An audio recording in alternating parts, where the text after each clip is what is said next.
Nós estamos vivendo uma época do mundo que é tudo possível vir da cabeça do Donald Trump. Veja agora os países europeus, eu sei que a gente vai falar sobre isso já já, mas ele está lançando novas sanções contra seus países aliados históricos, porque eles estão se negando a apoiar o roubo de um país europeu. O Donald Trump está exigindo que os países europeus aceitem entregar uma porção de terra que é quase o tamanho do continente deles inteiro, de um país europeu, de um país da OTAN. Essa é a exigência do Trump. Veja, então nós deveríamos dizer, bom, quais são as consequências para nós, europeus, entregarmos o nosso território para o Trump? É melhor entregarmos, senão ele vai botar sanções sobre nós. É um nível absoluto, sabe, de chantagem, de ameaça. Então, quando a gente faz essa comparação, e eu entendo a tua pergunta, eu acho que a gente chega ao mesmo patamar. Vai ter alguma consequência, certamente. A química vai diminuir? Provavelmente. Essa química não tem futuro, gente. Essa química é explosiva. Essa química é estratégica. O Lula usa dessa retórica da química, porque ele sabe que o Donald Trump tem tantos alvos pelo mundo, toda semana é um alvo diferente, que a sua missão é só não estar no centro do foco dele. Se você não estiver no centro do foco dele, ele vai focar em outra coisa. E não vai ter tempo para te perturbar, te encher o saco de lançar sanções, etc. Então, eu acho que a estratégia do Lula tem sido, até agora, a de desviar a atenção do Brasil. Lula, Trump, vai se preocupar com outra coisa. Mas, inevitavelmente, quando a gente é chamado a compor uma coisa dessas, talvez a melhor resposta seja não responder. A melhor resposta é não ir, não respondendo. Porque, assim, até mesmo para responder, ou você responde de forma veemente, dizendo que você não tem autoridade para isso, ou você não responde, porque você considera aquilo tão descabido. Quem outorgou a Trump o direito de convocar pessoas para comandar Gaza? Ninguém. Se eu mando aqui um documento, eu vou ver o próximo que aparecer aqui, ó, Marlene Costa. Marlene Costa, se eu te mandar, e a nossa seguidora aqui, né?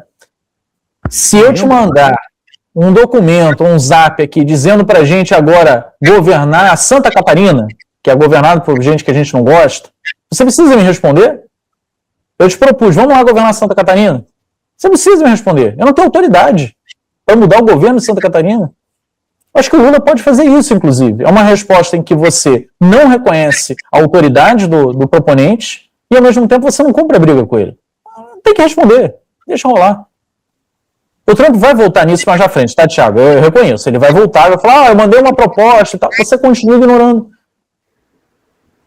Olha aqui, Samuel, eu tô vendo o pessoal falar do som, como você comentou. Só para o pessoal saber, eu já pedi para...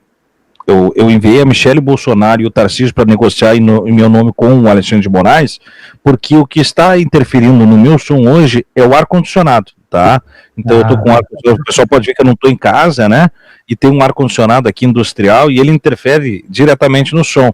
Então eu estou em busca dos direitos humanos, eu estou sendo torturado, mas eu peço para o pessoal ter um pouquinho de paciência, só uma fina flor da interferência, nada que prejudique nosso programa, mas sem o ar vai ficar pior. Diferente do Bolsonaro, eu não sou idiota de trocar uma temperatura agradável, né, por um barulhinho.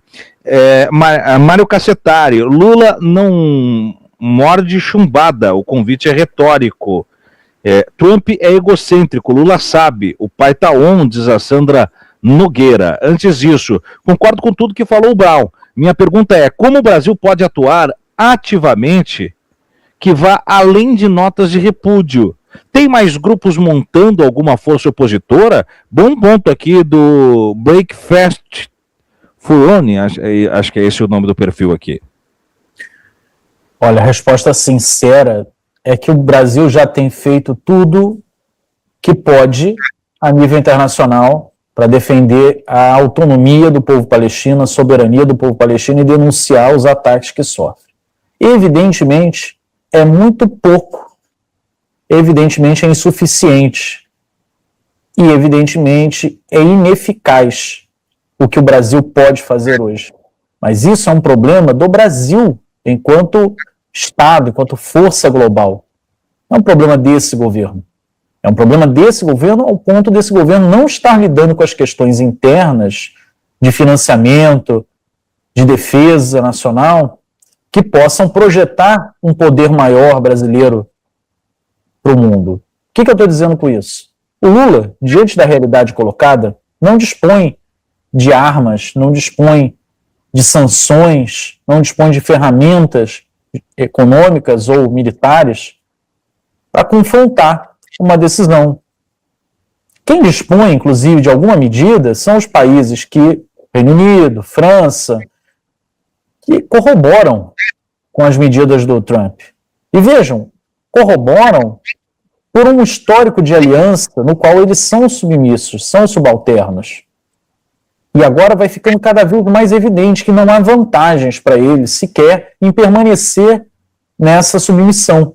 Porque a submissão sempre foi uma coisa defendida internamente na França, na Inglaterra, etc., como estratégica. Olha, existem despojos do mundo inteiro para serem divididos. Se nós estamos juntos com os Estados Unidos, nós dividimos esses despojos. Se nós resolvemos enfrentar os Estados Unidos, que é maior do que todos nós seremos despojados. Isso foi uma estratégia de submissão mesmo, sabe, de covardia desses países ao longo da história. E com isso eles foram fortalecendo a capacidade de mando do hegemon unipolar, que é os Estados Unidos. Ocorre que o mundo está mudando. Se a França, se a Inglaterra, se a Alemanha, se esses países todos optaram pela via da submissão, da covardia, abriram espaço para que outras potências mundiais se levantassem ao passar do tempo e se apresentassem como antagonistas do hegemon. Dizem que na política, não existe espaço vazio, o espaço sempre está sendo ocupado por alguém.